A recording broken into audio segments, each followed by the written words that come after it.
Hi, and welcome to the first webinar in the 2024 webinar money series. Today's is on get clear on what you want from money. Now, this is actually a re-recording because we just had the session. I forgot to hit record. So I'm now just going to record this again so that I can post it for those who missed, so that you have it on the replay. Because I know there are a few who said they wanted to, who could come and they didn't. So there will be less interaction because it's now just me talking to the screen. I have never done that before, by the way. This is quite unusual. So anyway, so let me just go through first of all a little bit about myself. If you don't know me, my name is Alpha. And yes, that is my real name. And I work with women and business owners to help connect their money mindset with their business and personal finances. I'm extremely passionate about the concept of money and mindset in particular, but then also what do you do with that? Once you start to work on the mindset, because it's not just a linear thing where you work on your mindset and then you're done. It iterates and the stuff comes back and we're an ongoing work in progress as humans. We grow and we evolve, we progress, we regress a bit, we progress and we regress a bit. And it iterates constantly. So it's not a matter of going, I've got my money mindset sorted and now I moved on to the rest. You've got to do both together, which is why I like to do that. And my background originally is as a corporate tax accountant, which I loved working with clients and helping, but I didn't really enjoy the tax accountant work per se. So I re-skilled and then moved into management consulting. And then I realized I didn't actually know anything about personal finances, not really. I had a bit of an inkling. I mean, I knew, you could buy property, you can invest in shares, although I didn't know how to do that. All I really knew how to do was save, and that's not really a way to build wealth. So I got a financial planner, and then I realized I didn't actually like what he was doing. So I studied financial planning, and then I realized how much we don't know. And then I started to share that. And in parallel to all of that, I've been on my own personal development journey as well. So, from trying to figure out, I'll just go to the next slide, figure out who I am. Like there's a lot of who am I? We don't really figure that out. We're in our families and we're a daughter, we're a friend, we're, a sister, and that, but who are we as an individual? And what do we want? We see what our parents do, and we sort of emulate that to start with, or we repel it. Like my parents were spenders, so I became a saver. I tended to sort of learn from what I saw and do something else. But that still didn't necessarily mean that was what was right for me or that I even really knew what I was doing. So that before photo was me as a 21-year-old grad working at a big accounting firm, having no idea what I was doing. And then having progressed over the last like 25 years with lots of experience and lots of ups and downs. And that photo was me with my little girl at Uluru in 2022, which was a big thing. We both loved it. She still talks about the big red rock. She's 8 years old now. And it was such an amazing thing to be able to give her that experience as well. And that's what money does. It allows you to choose what you want to do. You can go on your holidays, you can build a business and go, like you can do whatever you want. It just gives you so much more freedom of choice. Like just one example recently, we were down in New South Wales on a holiday.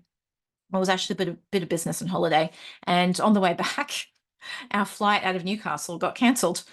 So it was, and this did happen at like 8 o'clock at night. The airport's empty. I was like, oh my goodness, our flight, we managed to get on a flight the next morning at 8 a.m. So I was like, well, we need to stay somewhere for the night. I had my mum and my daughter with me. And I thought, oh goodness. And there was a hotel nearby, which was going to be like $350 for the night. And I thought, you know what? I think they had like one family room left. So in we got it. And I thought, well, I'm so glad that I have the financial resources to be able to do things like that, because one of the other passengers, I'm pretty sure he slept on a bench either at the airport or nearby. He wouldn't have had the money for that. So I thought it's really nice to be in that sort of position. So it gives you choices and the ability to do things and to fix problems when things go wrong. So what I'll go through today is what is a lifestyle vision? And then why is having clarity really important? So when we talk about clarity about what we want from money, what does that actually mean? And then how to actually build that lifestyle vision and then what to do next. So what is a lifestyle vision? I had a little bit of fun with the etymology of what the word vision actually is. So I looked in the dictionary, and it's the act of seeing. I thought, okay, well, that makes sense. Vision, how we see. But there's also other meanings to it as well. And it can also mean imaginative insight. So we don't actually have to physically see something for it to exist. So this is the concept of vision or visionary, having an active ability to envision something, or visualization. There's so many other words that can sort of be born from this too. And visualization is a really powerful tool when it comes to mindset. So in leadership, vision, like I've worked in corporate for many years, and I've helped companies kind of develop their visions, and quite often it's a lot of just corporate speak as well. So it's got to actually be real. And as an individual, what does it mean for you? And as a business owner, what sort of business vision do you have? So they are actually two separate entities: your business and you, even if you're a sole trader, and your personal, because you've got your family, or you've got children, or you've got another part to your life that's separate from your business. So they do need to be two separate visions. Excuse me. So without that vision, it becomes very difficult to actually intentionally know where to head. It all becomes a little bit random. It can feel overwhelming, and that's where procrastination kicks in as well. We don't set up the right habits. We don't make the right decisions. We just don't make them. We just sit there in inertia. So lifestyle is very much about how you want to live. What sort of, as an individual, what do you want? What do you want for your business? What kind of environment do you want for your staff? What kind of environment do you want for your family? So thinking about this and being intentional with it is very important. So if we look at your why, Simon Sinek is a great one for why. So if you haven't heard of him, definitely check him out. And you can start with his TED Talks. I've got some of his books on my bookshelf there.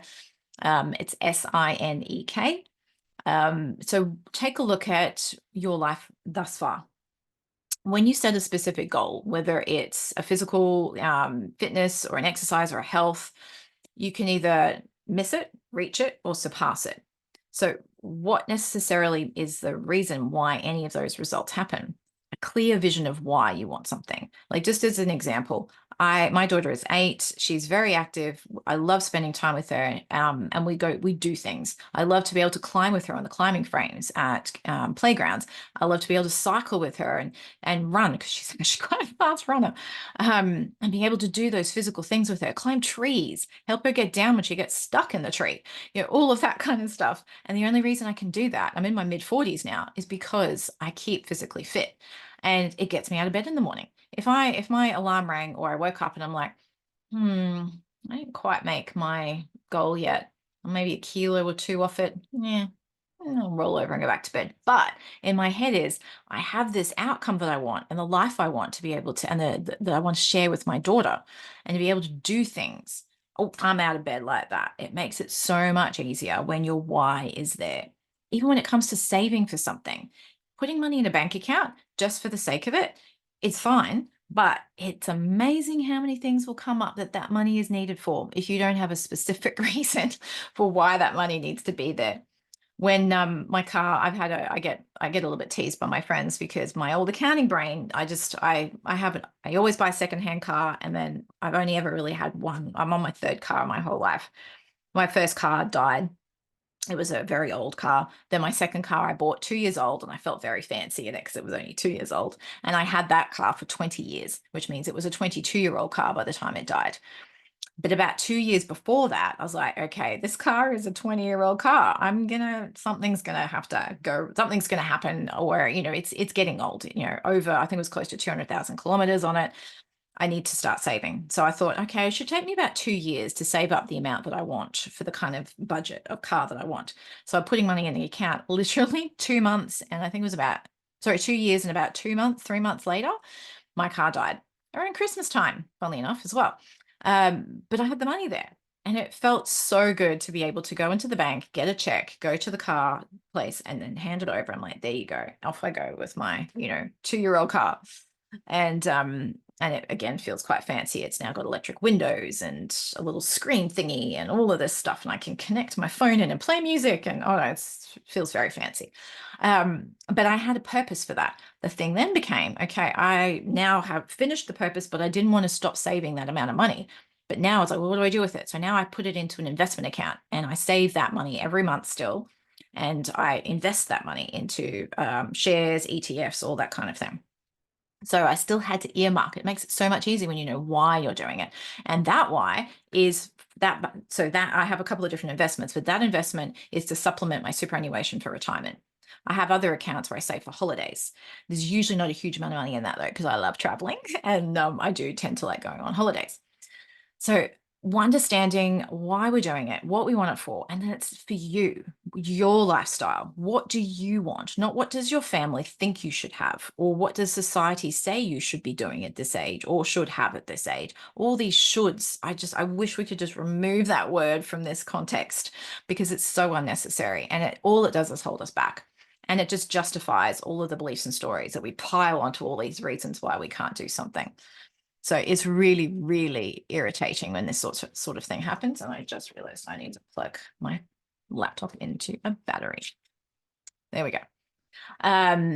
So follow the path that is right for you and you alone.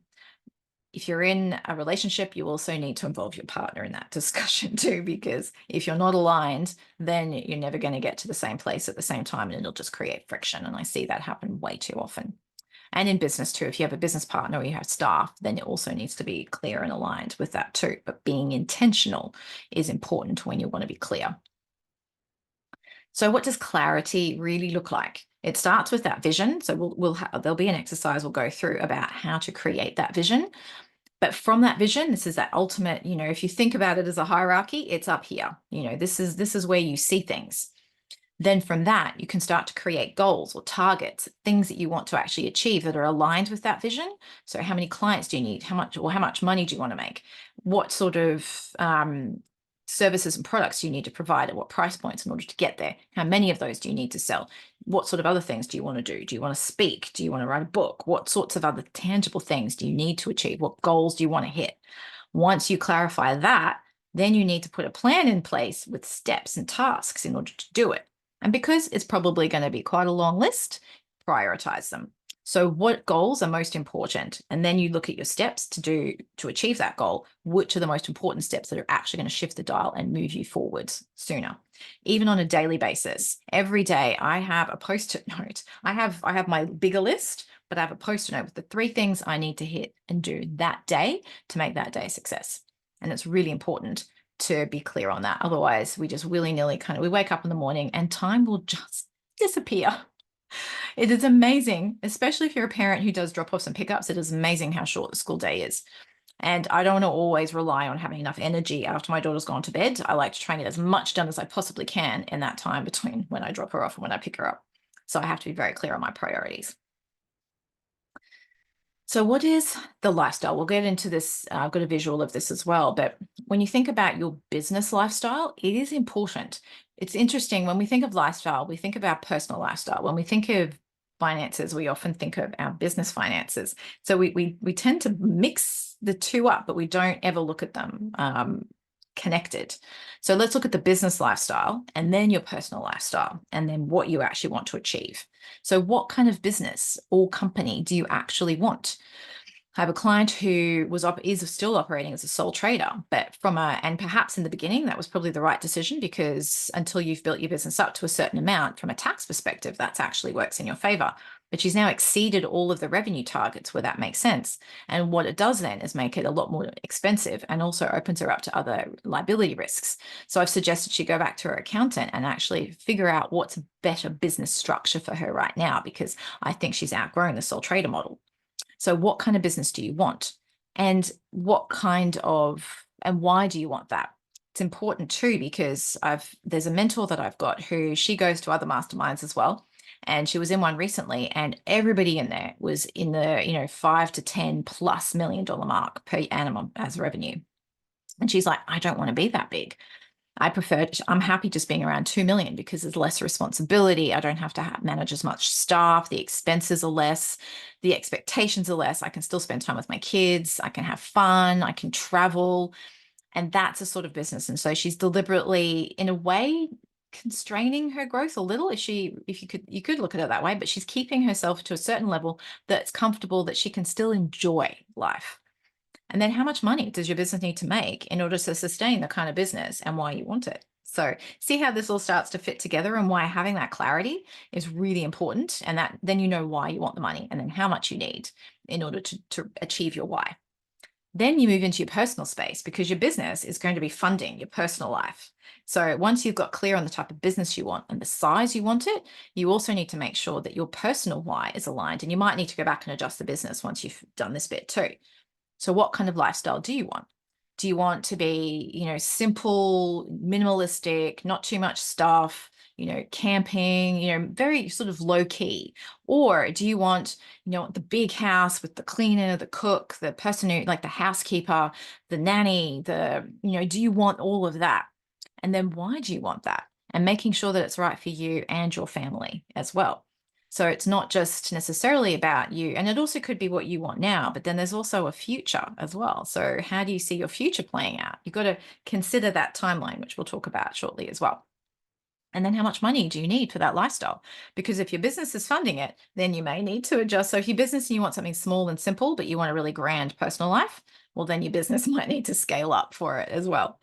So that's where understanding how all these work together and what you want and why you want it is so important.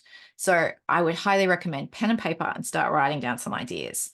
You can even look through, if you have a look on, if you Google like vision board images and just start having a look and even bring together some images to create vision boards. If you go on Canva, Canva's actually got some vision board templates that you can, bring all your photos into as well. And it's real. I think it's important to have that, and you can have it on the back screen of your computer. So here's a visual for you. So your business lifestyle as a business, do you want to be in a corporate boardroom in a big high rise and build up a big team? Do you want to be a speaker on a big stage or smaller groups?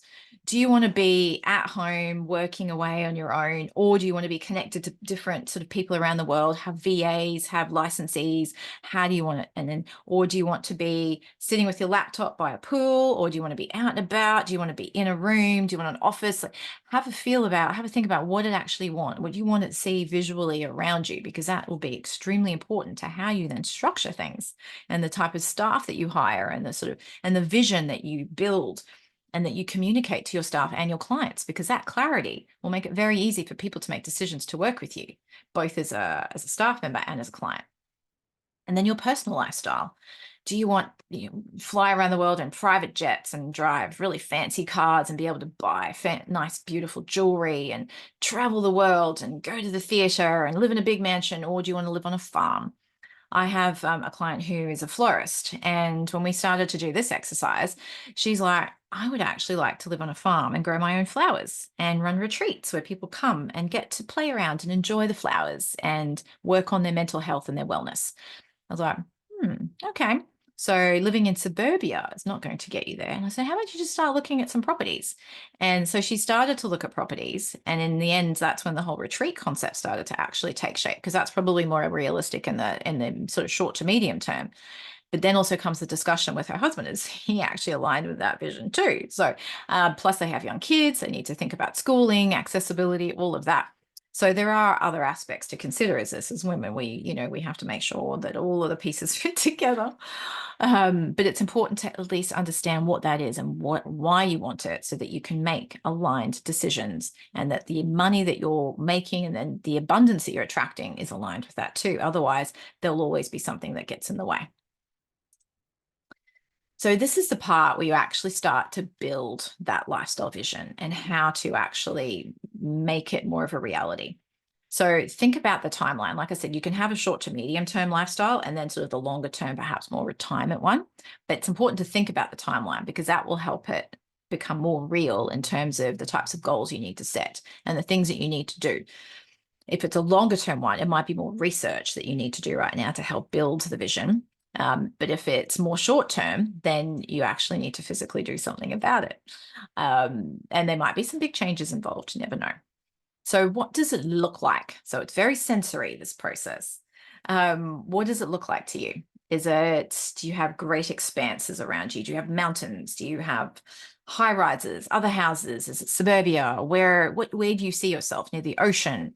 in the mountains? Is it that simple? Like, I always struggle with this because I love the ocean, but I love the mountains as well. And I was like, oh, I'm Aquarius, I'm an air sign. So I'm like, oh, can I be in both? Can I just like flitter between one and the other? So I was like, do I live in one and holiday in another? So it's not always that straightforward, but start to think about it and write some notes down about it too. And I would have a note, paper, and pen with you anytime, because you can get ideas at the drop of a hat. You could see something and go, oh, I love that. Let's look at that. It could be a property that you pass and you see a for sale sign. Like, oh, I want to find out if that's available. If you've ever seen that movie Under the Tuscan Sun, it's a sort of the story of Frances May's in Tuscany. And she's, there's a couple of signs that come up, and she sees this house for sale in this little town of Crotona. And then the bus drives past and actually has to stop because there's sheep on the road, and she's right next to this house that she saw for sale. And she's like, ooh. And that starts the whole story of her buying a villa in Tuscany. So you never know when inspiration will ignite.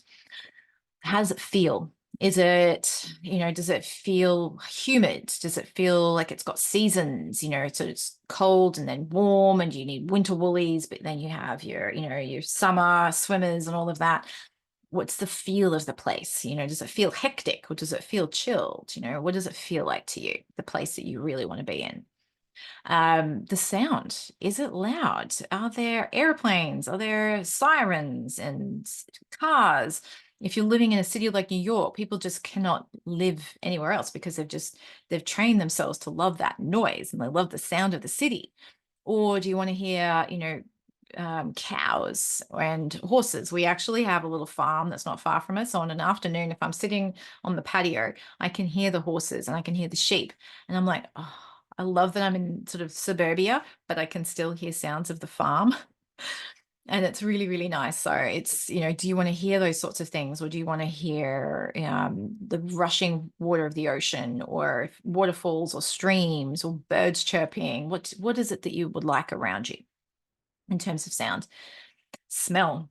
Do you like the smell of fresh air? Do you like the smell of the city? Do you like, are there certain trees that you have the smell of? I love this particular tree that I don't even know what it is. I think it might be stinging nettle, but I'm not sure. In rainforests around Brisbane where I live. And I love that smell. Every time I go there, I just feel instantly like, oh, this feels like fresh air. This smells like fresh air to me. So are there smells of coffee? Lots of, and the next one's taste, lots of restaurants around and coffee shops and really good food that you can just get at the drop of a hat, really good providores and little specialty supermarkets. Do you need to have things like that around you as well, in order to feel like it's the right place? So build this up, write it down. It's really important to start to write this down. And it will come to you over time as well. It's not like you're just going to write all this down and go, yep, done. That's my ideal place. Let's go find it. Unfortunately, it's not that straightforward, but it will get you started on the journey to thinking about your vision, about what you want, which will help you then make the right financial decisions to get you there. So what do you need in order to create your lifestyle vision? Do you need some more information? Do you need to figure out, locations and prices? Do you need to talk to your partner? Do you need to do some things in your business to sort of restructure things a bit because it's not necessarily going the way you would like it to go? Do you want more one-on-ones? We hear a lot about, one-to-many, it's cheaper, but I actually really like working one-on-one with people. And I get a lot of satisfaction out of it. And I love to be able to help solve problems. So while I do like to do group work, I really love the one-on-one as well. So if that's right for you, then do that. What do you have to let go of? Oh, this is a topic all on its own. Beliefs and stories. There's so much in there that we need to let go of. There's so many stories, that things that come from us from childhood. There's generational stuff as well. Like when I was literally just watching that movie Becoming Jane last night and looking at this constriction of women in sort of that era. They couldn't own property. They couldn't, there's some countries still where a woman can't get a passport without her father or husband sign off. They can't get driver's licenses. They can't drive. They can't vote. There's so many things that is buried in the DNA of a woman of can't do. And you're like, oh, so we've all automatically got this can't do kind of attitude, not attitude, but sort of history built into our DNA. And so we're already starting from that. And then there's things that happen in our lives as well, or like, oh, you're not good at math. I've had so many clients where I've debunked a lot of their beliefs because we've walked through it and we've gone, okay, so let's talk about it, shall we? So you've done blah blah blah, but you believe this. They don't match up. You've already disproved this belief. So it's kind of like you haven't acknowledged that, because we don't necessarily go back and review a lot of these things and go, okay, well, why do I believe this? It's not actually true. So it's like, all right, I need to make sure I actually do some evaluation. So this is where you need to let go of the things like, what are the beliefs that you have about money and about your ability to create the life you want and the abundance that you need to let go of. Part of it is a lack of clarity. That is one of the reasons why I think a lot of us don't go for what we want, because we're actually not clear on what we want. But then once we get that clarity, what holds us then back is there's some stories and some fear that's getting in the way. So start to write that down. Like I said, I could go into a whole webinar just on that, and I have done in the past. If you want to look at this replay, there'll be some other webinars on there as well, and I do talk about beliefs in one of those. Now, if this is a step-by-step journey, our brains are wired to survive. There is a reptilian part of our brain which is still there, which is like, okay, we don't like the unfamiliar, we don't want change, we don't want this because we don't know what's out there. It could kill us. It could hurt us. It could damage us in some way. Our brains are not wired for imagination and visualization and envisaging things. And if we do want to make changes, we've got to do it incrementally, bit by bit. Otherwise, there'll be sabotage. Something will happen to interrupt the process. It'll make us step back, and then we get discouraged and we start to lose hope. What we need to do is just keep acknowledging that we can't jump from the first stepping stone to the goal all at once. Partly because we learn a lot along the way as well, and also because our brains will just like go into fear, danger, could hurt, could maim, could kill. So we need to make sure that we allow our brains time to catch up and to go, okay, all right, yeah, this is cool, it's all right, yeah, we're fine, nothing dangerous, nothing bad going on. All right, we'll keep our radar going, but we're all right so far. You can keep going. All right, off you go.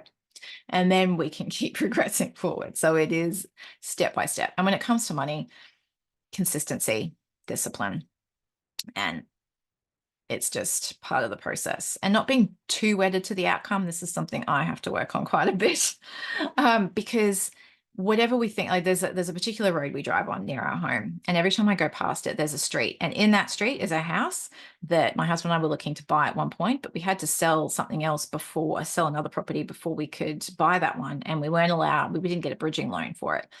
So we lost out on that house, and I was devastated. I don't think I've ever been so disappointed in something in my whole life, and I don't even really know why, because the house that we ended up in, it was probably like 2-3 years later, is so much better. So, but every time I drive past it, I remember that. And that's a reminder to me to not get too connected to an outcome, because it's usually for the best. Like if we got that house, we'd ended up, there's so many things that would have not been right about being there. This house, even though it's not too far away in terms of geographic location, is so much better. So that's a real lesson for me. And it might be one you need as well. I don't know, but I'm just sharing it anyway. So the ultimate message is you only fail if you quit. And this is because we don't know what we could have potentially done. And it's something where there's the logical brain will like, oh, you've done this, it's not working. Just, quit and do something else. Well, you can iterate and you can adapt and you can make changes to things, but you don't quit. Keep on going, because what you learn along the way is invaluable. And it teaches you something about yourself too. And this is where your why really comes in. And having that lifestyle vision really helps too. And the why behind it, because it keeps you going even when things get tough, because they will. That is a certainty. But it's a matter of sticking to that, and that clarity being part of you, and that vision being part of you. And then when you need to make decisions, it's a lot easier, because you're like, okay, this is what I want, and this is what I'm going for. You might have to take a couple of steps back to go forward, but you have that faith in yourself and your ability to achieve that. So if you would like more help, I know I've kind of gone through that. There were some really quick, I can't believe I didn't hit record. There were some good questions that came out of the actual live session. But if you would like more help, I do offer these three. There is a free clarity chat as well as another one. That's a 45-minute chat with me. It doesn't even have to result in anything paid, but I don't want people to be stuck. So helping you get unstuck is the purpose of that. But there are some options as well. So I've got the Elevate program is really, it's a daily 5 to 10 minute video with different topics that to inspire, support, and inform as well. And there's a private Facebook group that goes with that one. And I've kept that one deliberately as affordable as possible. The Enriched Life Club, that is for business owners, small business owners, women. And there's monthly masterclasses, there's one-on-ones, there's also templates and things that I help build for you as well, built into that. And there's lots of other tools and resources. And there's a whole library of topics that we've gone through over the last, I launched it almost a year ago now. So there's quite a lot of content in there. I also do private consulting, which is a built with you process. We go through whatever mindset issues you need. I will help you build the structure for managing your money for your business and your personal finances.